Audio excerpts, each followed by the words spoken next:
there, traders. Todd here. This is the stock options video update. This is going to be for Wednesday, September 9th. And let's see. We are rallying in a fourth wave in many of the stock indexes. And this is a lengthy discussion we just had with our clients in that fourth waves, you need to let them roam a bit. Okay, what happens is basically everyone is trying to digest the massive move that we just saw in the indexes. I think it's flash crash part 2.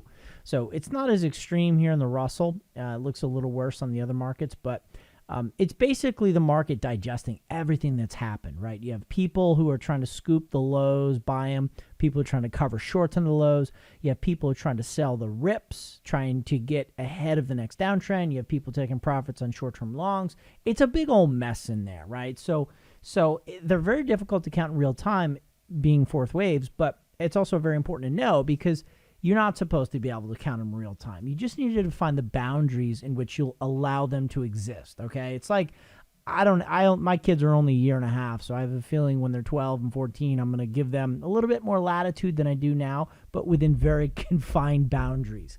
And that's what we're doing here with the Wave 4. I'm going to give it some latitude in here, but don't stray too far. The Wave 1 low is the invalidation, okay? So a Wave 4 should not go into the area of Wave 1, and that's at 1189. From there, we have Fibonacci resistance between 1161 and 1184. It can go up there, and it can test the boundaries and my patience a little bit, but it cannot break above 1189, and that's the point that the count will be invalid. So what I'm seeing here is a complex correction in that it is a flat, which is one of the 3 kinds of Elliott corrections, connected to the next, which is a zigzag. And the point at which the distance traveled in the flat, which is W, will be equal to the distance traveled in the zigzag, which is Y, is 100% at 1184. The 0.618 is 1161. On top of that, we have some longer Wave 4 Fibonacci resistance levels forming this price zone. So 1161, 1184 is the boundary that'll let the Russell roam. Anywhere above that, and we're not friends anymore. I have overlaid IWM on the left and put auto scale on. So if you're trading the IWM, it's anywhere from 115.34 up to 117.62.